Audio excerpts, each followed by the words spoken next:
Hi hello నమస్తే అండి, welcome to Mahalakshmi thoughts. ఈరోజు వీడియోలో cath lab arrangement according to NABH ఏ విధంగా ఉంటుందని చూద్దాం. అదేవిధంగా స్టాఫ్ నర్సెస్కి సాలరీ ఎలా ఉంటుంది అనేది కూడా డిస్కస్ చేద్దాం. Hello everyone, this is Prashanti and this is our cath lab. ఈరోజు నేను క్యాత్ ల్యాబ్ కోసం చెప్పబోతున్నాను.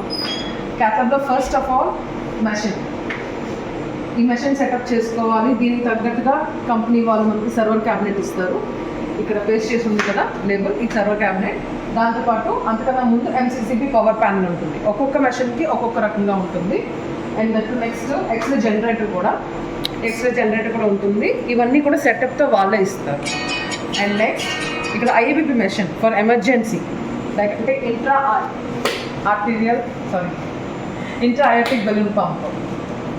సో దీన్ని మేము యూజ్ చేస్తాం ఎప్పుడైతే ప్రెషర్స్ లైక్ అంటే లో అవుతాయో అప్పుడు. అండ్ ఇంకా ఇది మానిటర్. దీంట్లో మనం ఏమేమి చేస్తున్నాం మనం చూడొచ్చు. యాంజియోగ్రామ్స్ కానీ ఇక్కడ క్యాత్ ల్యాబ్లో మెయిన్గా గుండెకు సంబంధించిన పరీక్షలు జరుగుతాయి. అంటే యాంజియోగ్రామ్ అని, యాంజియోప్లాస్టీ అని. ప్లాస్టీ అంటే స్టెంట్స్ వేయడం. అండ్ ఇంకా పేస్ మేకర్స్ అని, ఇంకా ఏమైనా హోల్స్ ఉంటే అది కూడా క్లోజ్ చేస్తాము. డివైజెస్ పెట్టి, ఓపెన్ చేసి కాదు. సో క్యాత్ ల్యాబ్ అనగానే మనకు మెయిన్గా మినిమల్ ఇన్వేసివ్ అనమాట.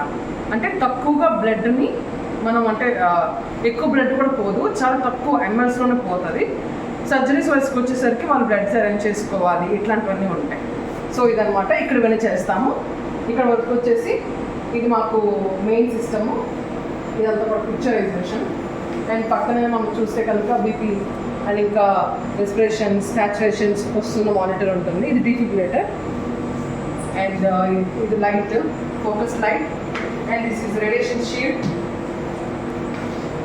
దీని ద్వారా మనం ఎక్స్రే ఏవైతే రేస్ ఉన్నాయో ఇవన్నీ కూడా కొంచెం మనం అది చేయొచ్చు. అంటే పూర్తిగా మనకు తగలకుండా మనకి కొంచెం అంటే అర్థం అవ్వడానికి కొంచెం నేను బ్రీఫ్గా కాకుండా జస్ట్ బాడీ భాష చెప్తున్నాను. చేస్తున్నప్పుడు దీన్ని పెట్టుకొని ఎవరైతే చేస్తారో కన్సల్టెంట్స్ వాళ్ళు ఎక్కడ పెట్టుకొని ఇది మేము మూవ్ చేస్తాం కదా అటు ఇటు, ఈ మూవ్ చేసేటప్పటికి తగలకుండా చూసుకుంటాం. ఇలా పెట్టుకొని చేయడం వల్ల ఏంటంటే మెయిన్గా వాళ్ళకి ఎక్స్పోజర్ అనేది కొంచెం తగ్గుతుంది. ఎందుకంటే ఎక్స్రే రేస్ అన్ని కూడా మన బోన్స్ మీద ఎక్కువగా పడతాయి కాబట్టి వాటిని కవర్ చేసుకోవాలి.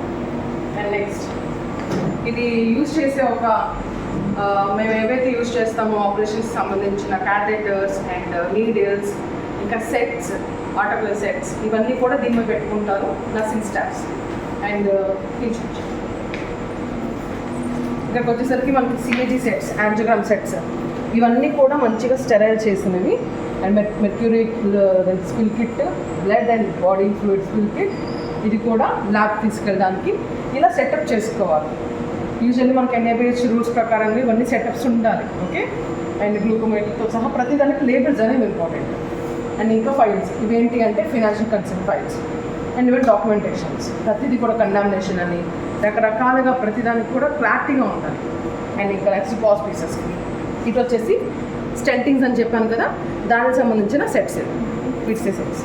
సో ఇక్కడికి వచ్చేసరికి డయాప్లాస్టర్స్, బెటాడైన్స్, స్టెర్లియమ్స్, హెపారిన్, బ్లాక్స్, ఇవన్నీ మొత్తం సెట్టింగ్స్ అనమాట. నార్మల్ సెలైన్స్ కూడా ఇక్కడే ఉంటాయి. అన్నిటికంటే చెప్పాలంటే ప్రతిదానికి ఏ షీట్ మనం మాట్లాడి చూడలేము కాబట్టి ఇలా ఉంటుంది సెట్ బోర్డు. నెక్స్ట్ మనకి ఏవైనా హై రిస్క్ మెడికేషన్స్ అని కానీ నోటీస్ బోర్డులో పెట్టుకుంటే కనుక యూజువల్లీ అప్పటికప్పుడు కొన్న పరిస్థితిని బట్టి మనం అన్నీ గుర్తుంచుకోవడం కష్టం అవుతుంది. గుర్తుంచుకోవాలి కానీ డాక్యుమెంటేషన్ చాలా ఇంపార్టెంట్. సో ఇది చెప్పాలంటే బెస్ట్ ఇంప్రెషన్గా కూడా ఉంటుంది కాబట్టి ఇలా మనం టైప్ చేసి కూడా పెట్టుకోవచ్చు. ఇటు వచ్చేసి క్రాష్ కార్డు, ఇది సిస్టర్స్ మెయింటైన్ చేస్తారు. ఈచ్ అండ్ ఎవ్రీథింగ్ వాళ్ళు లేబుల్ చేసుకున్నారు నైస్, చాలా చక్కగా. అండ్ ఇంటిమేషన్ ట్రే ఆల్సో, ఇంకా నెబిలైజేషన్ ఆల్సో. అండ్ ఇక్కడ కూడా రకరకాల మెడికేషన్స్ అన్నీ కూడా నీట్గా ఇలాగా మీరు చూడవచ్చు. చక్కగా వాళ్ళు అన్నీ చేసుకుని ఉన్నారు. లేబుల్స్ కూడా అంటించుకుంటున్నారు, దాని మిక్స్ కూడా కాకుండా. అండ్ ఇటువైపు వచ్చేసరికి డ్రగ్ చార్ట్ కూడా ప్రిపేర్ చేసుకున్నారు. Such a wonderful work. And పైన కూడా చూడొచ్చు మీరు అన్నీ చక్కగా. నెక్స్ట్ విత్ స్టెప్ ఇవి కూడా ఏదైనా ఎమర్జెన్సీ లైక్ అంటే స్ట్రిప్స్ అని కానీ ఎమర్జెన్సీ మెడికేషన్ కూడా నిక్రాన్ కార్డియాక్ది అది కూడా పెట్టుకున్నారు. అండ్ ఎట్రోపిన్స్ ఈ సెటప్ అంతా చూడండి. Next infusion pumps. You know that infusion pumps are very important. So అవి మాత్రం చక్కగా మెయింటైన్ చేయాలి. అండ్ సక్షన్ చేయడానికి ఇది, అండ్ ఆక్సిజన్కి. అండ్ సో ఇది క్యాత్ ల్యాబ్లో వర్క్ చేయడానికి స్టాఫ్ నర్సెస్కి ఎలాంటి నాలెడ్జ్ ఉంటే క్యాత్ ల్యాబ్లో వర్క్ చేయొచ్చు? యాక్చువల్లీ బీఎస్సీ నర్సింగ్ అంటే లైక్ జిఎన్ఎం అని కానీ ఏఎన్ఎం అని కానీ ఉంటాయి కదా, పోస్ట్ బీఎస్సీ కూడా ఉంటుంది. అంటే లైక్ అవర్ మొబైల్ ఫోన్స్ అనమాట. లైక్ అడ్వాన్స్డ్ వచ్చినప్పుడు వాళ్ళకి మనం ప్రిఫరెన్స్ ఇస్తూ ఉంటాము. దీనికి వీళ్ళే ఉండాలి అన్నదేం కాదు, కాకపోతే ఏఎన్ఎంస్ తీసుకోరు, అంటే వాళ్ళకంటూ రైట్స్ ఉండవు కాబట్టి కొనుక్కున్నాను. బట్ జేఎన్ఎంస్, పోస్ట్ బీఎస్సీ, ఎంఎస్సీ వీళ్ళందరూ కూడా రావచ్చు. వీటి కోసం స్పెషల్గా ట్రైనింగ్ అనేది ఉండదు, అక్కడికి వచ్చే నేర్చుకోవాలి. ఓకేనా? అయితే వీళ్ళు ఐసీలో వర్క్ చేసినా, లేదు వాటిలో వర్క్ చేసినా, ఎక్కడ వర్క్ చేసినా కానీ వీళ్ళకి మినిమం నాలెడ్జ్ డ్రగ్స్ మీద ఉండాలి. So systematics and protocols, fundamental things అని కూడా కొంచెం తెలిసి ఉంటారు. కొంచెం బిఎల్ఎస్ ఇవన్నీ కూడా తెలిసి ఉంటారు. ఎందుకంటే క్యాథ్లాబ్లో యూజువల్లీ ఏంటంటే ఆన్ టేబుల్లో అరెస్ట్లు కొంచెం అవుతుంది. డెత్స్ అనేవి రేట్ మనకు తక్కువైనా కానీ ఆన్ టేబుల్ అరెస్ట్లు మధ్యలో మీటింగ్ రావడం, సిస్టమ్స్ రావడం జరుగుతూ ఉంటాయి.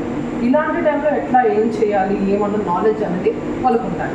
వాళ్ళకుంటే వాళ్ళు క్యాత్ ల్యాబ్లో వర్క్ చేయొచ్చు. మామూలుగా నర్సెస్కి క్యాత్ ల్యాబ్లో వర్క్ చేసే వాళ్ళకి మినిమం పే ఎంతవరకు ఉండొచ్చు? అదంటే యాజ్ పర్ ద క్రైటీరియా మనం చెప్పలేము. డిపెండింగ్ ఆన్ హాస్పిటల్ బట్టి ఉంటుంది, వాళ్ళకి ఎక్స్పీరియన్స్ బట్టి ఉంటుంది. జూనియర్ అనుకోండి, లైక్ నవ్ డేస్ యాక్చువల్లీ వాళ్ళకి 18+ వస్తుంది. 18,000 పర్ మంత్. అంటే లైక్ ఇది నాకున్న ఒక, because I'm not in to that department, కానీ నేను చూస్తున్న ఈ 11 years ఎక్స్పీరియన్స్లో, నాకున్న ఎక్స్పీరియన్స్లో నేను చూస్తున్నంత వరకు కూడా ఇది నేను తెలుసుకోండి. అంటే క్యాథ్లాబ్ నర్సెస్ ఎవరైతే ఉన్నారో, అంటే బయట ఉన్న నర్సెస్, వేరే డిపార్ట్మెంట్లో ఉన్న స్టాఫ్ నర్సెస్కి వీళ్ళకి తేడా ఏంటంటే వీళ్ళు ఏదైనా చేయగలరు. అంటే లైక్ ఏ ప్రొసీజర్ అయినా కానీ డీల్ చేయగలరు. అండ్ ఇంకా ఏంటంటే క్యాథ్లాబ్లో చేసిన వాళ్ళకి ఎక్కువగా నాలెడ్జ్ ఎమర్జెన్సీగా ఉంటుంది. అలాంటి ఎమర్జెన్సీ ఒక సిచ్యువేషన్స్లో ఎట్లా డీల్ చేయాలి, అది ఎక్కడ ఎమర్జెన్సీ అయినా వీళ్ళు చేయగలరు. ఆ ఒక క్యాపబిలిటీ వీళ్ళకి ఇక్కడ వస్తుంది. So on table next assisting is an art కాబట్టి డాక్టర్స్కి అనుకోవచ్చు ఇది అందిస్తారు, ఇది చేస్తారు అంతే. కానీ time to time what next, దేని తర్వాత ఏది రావాలి అన్నది వీళ్ళకి చాలా నాలెడ్జ్ అవసరం. సో ఫింగర్ టిప్స్లో ఉన్న ఒక టెక్నిక్స్ అని కూడా వీళ్ళు తెలుస్తూ ఉండాలి. సో అది నెక్స్ట్ దీని వెనకాల యాక్చువల్లీ యూపీఎస్ రూమ్ ఉంది. దీని అంటే క్యాథ్లాబ్ యూపీఎస్ అంటే మనకి వస్తుంది పవర్ సప్లై మెయిన్ యూపీఎస్ అనమాట. ఈ క్యాథ్లాబ్ మిషన్ అందరికీ యూపీఎస్ అని కూడా ఉంటుంది క్యాబినెట్, దాన్ని కూడా వాళ్ళు సెపరేట్గా ఇస్తుంది. వండర్ఫుల్ నాలెడ్జ్ అనేది ఇచ్చారు. స్టాఫ్ నర్సెస్ కానీ అండ్ ఎక్విప్మెంట్ గురించి కానీ సెట్టింగ్ గురించి కానీ చాలా క్లియర్గా ఎక్స్ప్లెయిన్ చేశారు. యాక్చువల్లీ బిఎస్సీ అంటే నర్సింగ్స్ అనగానే చెప్పాలంటే underrated, to be frank. కానీ what I say we are nothing without that. ఎందుకంటే మేము ఏం చేసినా ఏం డాక్టర్స్ కానీ మేము చేసేసుకున్న పని మాకంటూ మేము చేసేసుకుని వెళ్ళిపోతాం. But A to Z, because first patient వచ్చాక హలో, అండ్ అది పక్కన పెట్టినా కానీ పేషెంట్ వెళ్ళిపోయేటప్పుడు థ్యాంక్ యూ అన్న ఒక బ్లెస్సింగ్ మీకే వస్తుంది, అంటే నర్సింగ్ స్టాఫ్కే వస్తుంది. That is what actually I feel. And my personal opinion and personal suggestion also, ఎప్పుడు కూడా ఒక పేషెంట్ని డీల్ చేసేటప్పుడు they are like family members, whoever it is. ఏదో ఒక బాధతో రావచ్చు, but our motivation is very important.